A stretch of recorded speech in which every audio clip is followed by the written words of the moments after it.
shouldn't overreact on the one hand because they came one shot away from going to the conference finals. They looked discombobulated through a lot of this year. They had to integrate two giant new pieces. No, you're right, though. They were right there. In Jimmy Butler and Tobias Harris. And it came down to a Game 7, one shot, one of the greatest shots we've ever seen in the history of basketball by one of the greatest players and clutch players to knock them out in Game 7 on the road.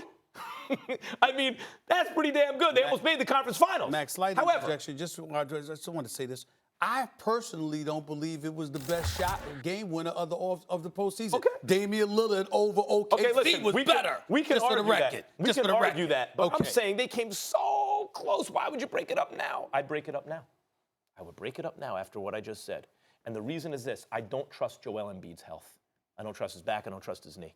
And I think his trade value, as much as people think, well, it's compromised now. No, it's not. He was plus $1 billion for So this you're season. saying, just to be clear, you're saying you would trade Embiid? Let me finish. When you look at Embiid, even in this last game, he sat 3 minutes. I see everyone wants to interrupt it. Let me just get through my point, please. I don't want to interrupt. I just needed some water. Three minutes he sat. 3 minutes. He played 45 minutes. They were minus 12 in those 3 minutes. They dropped they lost the game in those 3 minutes. They couldn't be minus 10. Sorry, they had to be minus 8. They couldn't be minus 8 in those 3 minutes. They had to be minus 12. They lost the game because Joel Embiid couldn't play 48 minutes. I get it. He's incredibly valuable. The league will give you a lot for him. Someone will give you a ton for Embiid right now. And let me tell you why I would do it. Why I would trade Embiid. If I told you the following, would you take the job or not, coach?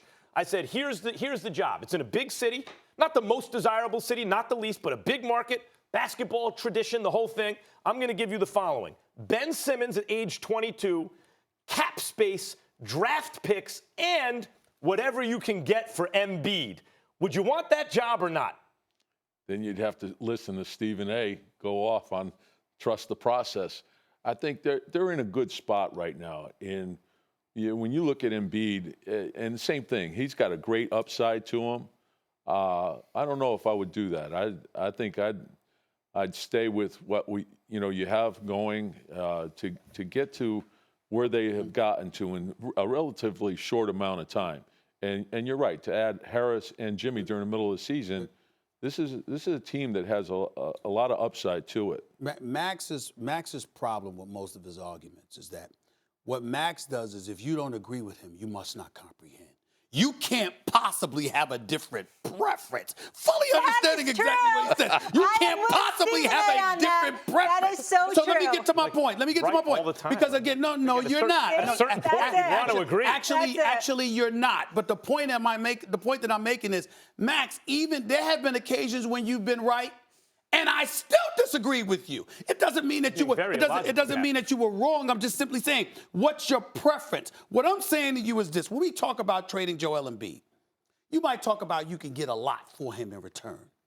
I'm thinking Embiid, if this brother gets healthy, is a monster. He's a monster now. Wait a minute, let me finish.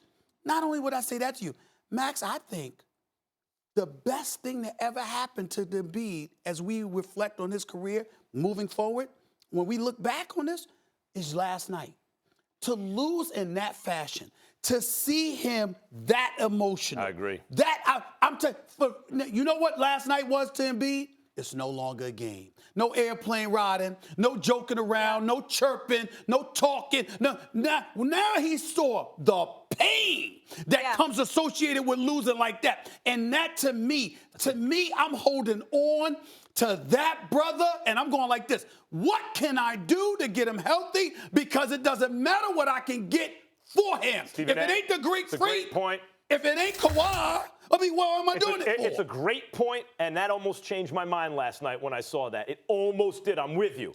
When I saw that, I said, that looks like a guy who's ready to take his bar mitzvah last night. Like, now he's a man. He understands the difference between thinking you want it and wanting it. You could fight Evander Holyfield back in the day and think you want it. Coming out of that fight, you say, oh, okay, there's a difference. That dude wants it.